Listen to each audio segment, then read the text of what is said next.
नमस्कार, बहुत स्वागत है आपका। बिल्वपत्र का पेड़ घर में लगाना अच्छा या बुरा?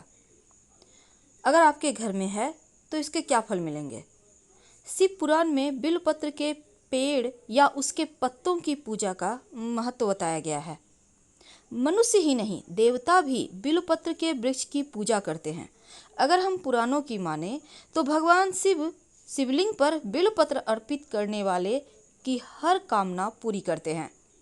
बिल्वपत्र के पत्ते शिवजी की ऊर्जा को अवशोषित करते हैं और इसे भगवान को चढ़ाया जाता है। इसमें कुछ ऊर्जा समा जाती है।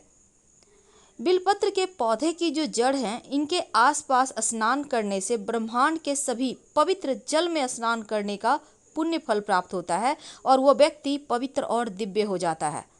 बेल फल का प्रसाद किसी के तमस, रजस, सत्व किसी भी व्यक्ति के स्वभाव के 3 पहलुओं को त्यागने का संकेत है। बेलपत्र का पेड़ घर में लगाना अच्छा होता है या बुरा?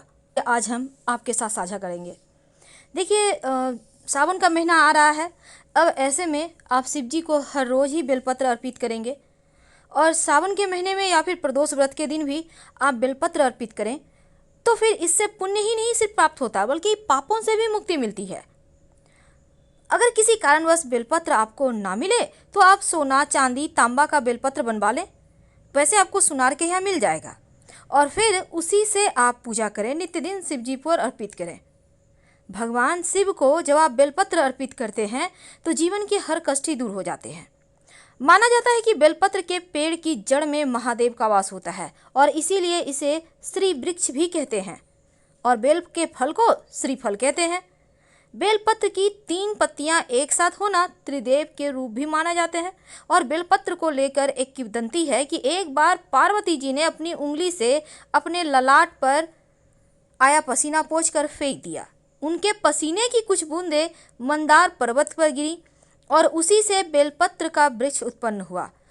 वैसे शिव पुराण में यह भी कहा गया है कि घर पर बेल का वृक्ष लगाने से अक्षय पुण्य की प्राप्ति होती है। मान्यता यह भी है कि जिस स्थान पर बेल का पौधा होता है वह काशी तीर्थ के समान पवित्र हो जाता है, पूजनीय स्थल हो जाता है और इसका प्रभाव यह होता है कि घर का हर लोग यशस्वी होता है, तेजस्वी होता है। साथ ही ऐसे घर परिवार के बीच प्रेम भाव रहता है। घर में कभी किसी प्रकार की नकारात्मक ऊर्जा नहीं आती। शिव लिंग पुराण के अनुसार बिल्वपत्र तोड़ने के लिए चतुर्थी, अष्टमी, नवमी, चतुर्दशी, अमावस्या, संक्रांति काल और सोमवार को निषिद्ध माना गया है। इन तिथियों में बेलपत्र ना तोड़ें। बेलपत्र तोड़ने के नियमों को ध्यान में रखकर ही पूजा करें। तो बेलपत्र घर में लगाना चाहिए या नहीं? हाँ, लगाना चाहिए, लेकिन घर के दरवाजे के बाहर या फिर बाउंड्री वॉल के अंदर भी लगवाएं, लेकिन मुख्य दरवाजे पर। सामने बेल, पीछे केला। याद रखिए, केले का वृक्ष हमेशा पीछे लगाया जाता है और बेल का वृक्ष हमेशा सामने लगाया जाता है। ऐसा घर कभी भी श्रीहीन नहीं होता। ऐसे घर में रहने वाले लोग कभी भी किसी तकलीफ में, मुसीबत में नहीं आते। दिन दूनी रात चौगुनी तरक्की होता है। शिवलिंग पर बिल्वपत्र चढ़ाने के पहले पत्तियों पर आप चंदन या अष्टगंध से ओम या फिर नमः शिवाय या फिर राम लिखिए, फिर आप अर्पित करें। आपकी दुर्लभ मनोकामनाएं भी पूरी हो जाएगी। तो घर पर बिल्वपत्र का पेड़ लगाना अच्छा माना गया है, शुभ माना गया है। ऐसी मान्यता है जिस घर में बिल्वपत्र का वृक्ष होता है उस घर पर शिवजी की कृपा बरसती है और जिस घर में यह पेड़ लगाया जाता है वहां मां लक्ष्मी सदा वास करती है।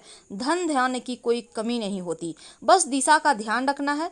वास्तुशास्त्र में बिल्वपत्र का पौधा लगाने की एक दिशा बताई गई है जिससे कई समस्याओं का समाधान हो जाता है। बिल्वपत्र का पेड़ हमेशा उत्तर या पश्चिम दिशा में ही लगाइए।